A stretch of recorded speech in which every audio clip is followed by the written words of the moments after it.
There's a number of questions I've been asked in relation to the Shower Posse. The first one was actually someone asked me, was I talking about Del Showers? No, I wasn't talking about Del Showers. I think he's from Liverpool. It was the Shower Posse I'd mentioned. And yeah, people got to understand, being a smuggler, when you work in an island like Jamaica, you're not specifically, tied to any, political party or posse crew as such. So it meant I've actually done a lot of work with various crews, both from the GLP and the PMP side of the thing, I'm going to talk about the Shower Posse, but I'm speaking to people in New York, Jamaica, Toronto and here in London, because I want them to, be happy and give me the all clear to be able to do that. And I'm sure they'll be fine. But as I said, we'll talk about that. And there's amazing stories. But one of the things I will say is a lot of people have the misconception, taking the Shower Posse, for example, that their name came from showering bullets. In actual fact, the name, to the best of my knowledge, actually came from the election speech of Edward Siaga when he went on the election campaign and said, money I could jingle in your pocket and blessings I could shower down upon you. And from there, the Shower Posse's name hence was taken. But yeah, we're going to speak about the Shower Posse and a lot of other very well-known Jamaican gangs, and that will be coming up. As I said, I'm just going to get the green light from everybody, that they're happy for me to go ahead and do that. And yeah, look forward to that coming up. Hi everyone, thank you for your questions. Today I'm going to be answering one from Craig Williams. But before I do that, I'd just like to say if you could please subscribe to our YouTube channel, that would be great. Like and share, as I said, and there'll be lots more content coming up on a daily basis. So yeah, without any ado, I'll answer Craig's question. Craig asked me if I could look back in hindsight, what would I change and would I have taken a legitimate route? Really interesting question, Craig. In hindsight, I think most people would change, their mistakes in life, but unfortunately we can't do it. We can't turn the clock back. And I came to realise that. What I did realise was that sometimes life experiences are priceless, and you have to be able to take those experiences, and especially the times you've fallen down, the achievement to get back up is what, is notable.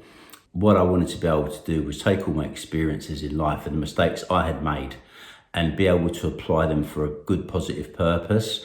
And if it meant young people would listen to me who were going to go down that road or thought that road was glamorous, what I'd like to be able to do is actually take my experiences and help change their lives for the better. So getting back to it, I had many great opportunities in my life come up, and some of them were amazing business opportunities. And some of those, given everything being equal, they worked out okay, but nothing like the potential of what they could have been.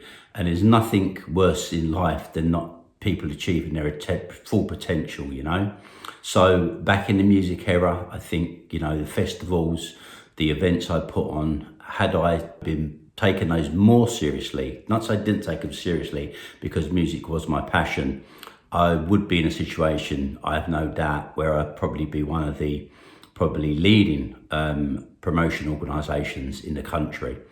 But that was the stat, I learned a lot from it, and I'd like to give young people the opportunity now who want to take that pathway, honestly and earnestly, the opportunity to be able to do it by drawing back all the contacts that I've, had along the way, and all those people, who have come and helped me with the foundation. And there's going to be an announcement coming up this week as well, in relation to an opportunity, a festival for this summer, where a number of young people are going to have opportunity to actually get work experience in the music industry.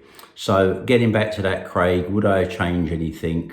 You can't change anything, unfortunately, but the negatives and the bad stuff I've done, I'd like to turn it into a positive and help young people not make the same mistakes as me.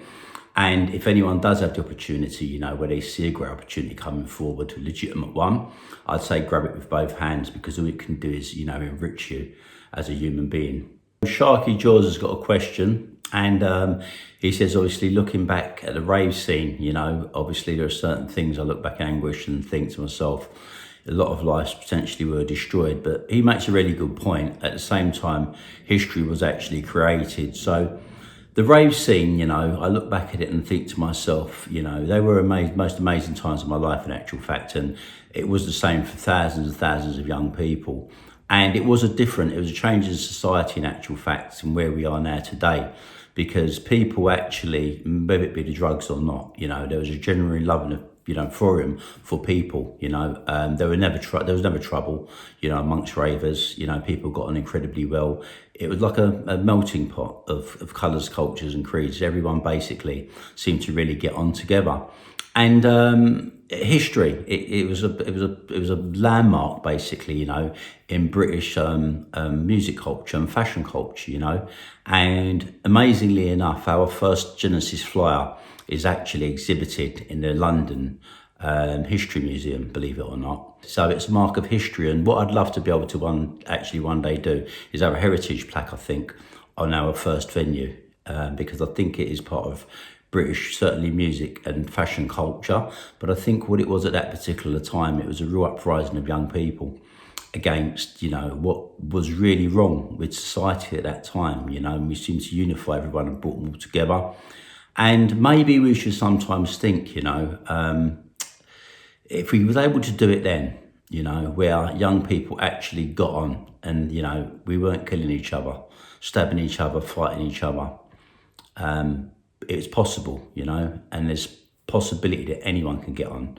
So, yeah, rave culture actually did do a lot, I think, to create a very mellow society where people actually, you know, were very forgiving and very loving. I've got a message from Tony. He's asking if we need any volunteers.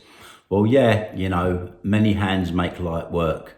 And the AP Foundation, as I said, has been set up. It's a charity, you know, I don't make any money from it. I don't wish to make any money from it. My aim is to change young people's lives for the better and, you know, see progress and hopefully, you know, make good of some of the things in my life, you know. So AP Foundation is an organisation, you know, where we want to help people get into communities, get into prison and, you know, right some of the wrongs and change people's lives for the better. So people who want to volunteer, please do so. You know, fundraising exercises, you know, just general help with what we do. Young people who want to get involved in peer mentoring and put some good back into society. Maybe we get a career or profession out of it. You know, want to train you guys and give you guys an opportunity to, you know, live your full potential. As I said, and, you know, it's all about positive and putting back. And on the note of putting back, I decided to re-release this particular book, which was written. I withdrew it from publishing in, I think, 2016, because I didn't really want it out there because I thought it sent a negative signal, you know, and it was more of a vanity project at that particular time. And some of it was very inaccurate as well, because at that time, I hadn't been, you know, charged for some of the stuff I'd done. But I decided it was important, you know, to actually make good of that situation. So I had it kind of, you know, gone over again. I've now released it on Amazon on a paperback book version, as you'll see, and also an ebook. And all the money, all the profit, every penny of it goes to AP Foundation. And that's to specifically develop a series of courses to help young people who, you know, who have got problems selling drugs and trafficking drugs, because it is actually an addiction, just like, you know, people who take drugs. Hopefully, you know, put courses that will change their mindsets and give them opportunities to do other things in their life that can replace the financial gain that they think they're getting from that, you know, teach them how to develop their own businesses, entrepreneurship courses, stuff like that. And very importantly, you know, sort of being able to track their own lives and live up to their responsibilities as young people, you know, and realise that by doing the stuff, you know, they're doing and stuff I once done, we're destroying lives, we're destroying communities, you know, and we have to be about building. If we're going to be a progressive society, we need to be able to do this. So, yeah, a little pump for the book. As I said, you can get it on Amazon. Every penny of that goes to the foundation and is spent specifically, you know, in developing courses for those particular areas of issue and concern. Thanks.